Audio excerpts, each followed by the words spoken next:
So hello guys, Honey Singh ने बता ही दिया कि कौन असली बाप है। सिर्फ गानों से ही नहीं, अब तो पॉडकास्ट से भी। ये बहुत ज्यादा पॉडकास्ट में बोलते रहते थे ना, कम बैक नहीं हो रहा और ये सबका जवाब दे दिया। गानों से तो पहले ही दे दिया था, अब पॉडकास्ट से भी दे दिया। और हनी पाजी की जिसने ग्लोरी एल्बम नहीं सुनी है, तो तुम क्या कर रहे हो भाई, तुम क्या कर रहे हो। वन ऑफ द कूलेस्ट, और भाई इतनी कैची कि मजा ही आ जाए, ऐसी बीट्स और इतने अच्छे अच्छे आर्टिस्ट के साथ कोलैब। तुम क्या कर रहे हो, अभी तक नहीं सुना है तो। और अगर तुमने अभी तक मिलियनेयर गाना नहीं सुना, वो मेरा पर्सनल फेवरेट है, तो भाई ये सब तो सुनो तुम जाके। तब तक हम बात कर लेते हैं कि क्या क्या कहा हमारे हनी बाजी ने बादशाह और रफ्तार के लिए। हालांकि उन्होंने उनको औकात दिखाई दी है, बट मुझे रफ्तार से ये उम्मीद नहीं थी। मतलब मैं रफ्तार को बहुत पहले से सुन रहा हूँ और रोडीज में भी देखा मैंने उसको। मुझे बहुत उसूलों वाला बंदा लगता था। मुझे नहीं लगता था कि जाके पहले माफी मांग लेगा, पैर छुएगा, उसके बाद भी गद्दारी करेगा। तो फिर तो मैं बस एक ही बात बोलूंगा कि this is a Karma bro. Amway ने जो किया वो कर्मा था रफ्तार के लिए, क्योंकि आज तुम किसी को दबाओगे तो कल तुम्हें भी कोई दबा देगा। लाइक हनी पाजी ने एक जगह पे इन लोगों को सपोर्ट किया हर बार। इवन हनी पाजी ने ये भी सोचा कि चलो ठीक है, रहने देते, माफ कर देते। जैसा कि उन्होंने बोला इंटरव्यू में कि रफ्तार ने मुझसे माफी मांगी और मैंने उसे माफ कर दिया, बट स्टिल उसने डिस कर दिया। और तुम एक फालतू से शो पे जाके, डांस के शो पे जा रहे हो रैपर होके, और वहां पे बोल रहे हो कि कम बैक नहीं हो रहा। भाई तू बादशाह को बोलना ये बात कि फैट लॉस नहीं हो रहा, क्योंकि उसके फैट पे तो स्टॉप लॉस ही नहीं लग रहा है भाई, वो तो फैलता ही जा रहा है। और रही बात बादशाह भाई की, बादशाह भाई इतने रियल है जितने की उनके बाल, यानी कि विग है उनकी। इवन हनी पाजी ने अभी भी ये बात बोली कि मैं रफ्तार को फिर भी एक बारी के लिए माफ कर दूंगा और सोच सकता हूँ गाना बनाने के लिए, क्योंकि हाँ रफ्तार है, टैलेंटेड है, बट पता नहीं वो कैसे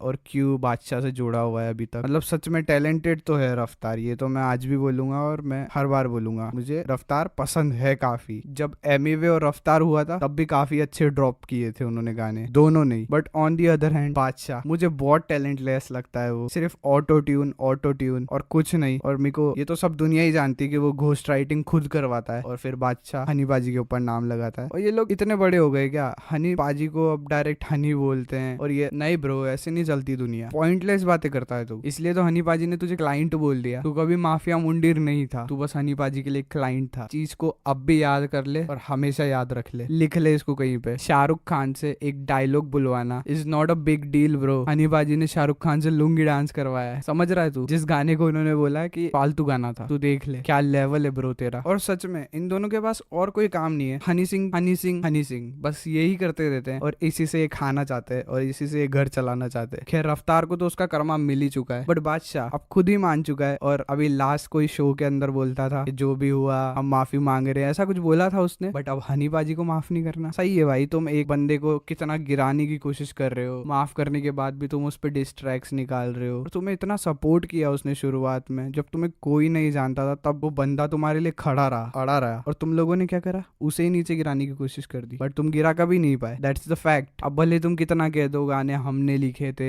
इसने लिखे थे, उसने लिखे थे, ऐसे तो मैं भी बोल दूंगा ब्रो कि मैंने लिखे थे हनी पाजी के गाने। अगर वो गाने मैं भी लिख देता या तू भी लिख देता और गा भी देता, तो भी वो वायरल नहीं होते। इस फैक्ट को भी समझ, वो वायरल हुए क्योंकि वो हनी बाजी ने गाए थे, समझा। गुड़ गोबर मोटे जियान। The fact is they can't match his level, तो वो उसे गिराने की कोशिश करते रहते हैं बस। जो बंदा अपने आप को इंटरनेशनली रिप्रेजेंट करवाना चाहता था, तुमने उसी को गिरा दिया। और तुम लोग भी तो खुद ही गिरे ना फिर उसके बाद। रफ्तार को देख लो, इक्का को देख लो, फेक बोलते उसको, दारू पीता है, बस यही सब चलता है उसके लिए। और बादशाह की तो क्या ही बात करूं, मैं करना भी नहीं चाहता इस मोटे की बात। मुझे नहीं समझ आता कि ये कैसे सरवाइव कर रहा है अब तक। कभी ये हार्टलेस के अंदर बच्ची को दिखा रहा है, इतना अच्छा मैसेज देने की कोशिश कर रहा है, और कहीं दूसरी तरफ लड़कियों से भद्दी तरीके से डांस करा रहा है। इस मोटे से खुद से तो होता नहीं है डांस। और फिर कहीं ये अपने गानों में हमारे शिव जी को गलत तरीके से रिप्रेजेंट करता है। गलत तरीके से रिप्रेजेंट करना तो इसको वैसे भी बहुत अच्छे से आता है, हमारे हनी पाजी को ही करा था ना इसने। मैं बस एक ही बात बोलूंगा बादशाह को, रेंदी टिप टॉप सुन दी हिप हॉप, आजा मैं तुझे लेके चलूं कैंडी शॉप। और इसके बाद जो लाइन आती है वो तेरे लिए, बस तेरे लिए। तो अगर वीडियो पसंद आई है तो चैनल को कर दो सब्सक्राइब, वीडियो को कर दो लाइक हमारे हनी पाजी के लिए। और ग्लोरी एल्बम अब तक नहीं सुनी है तो जाके सुनो।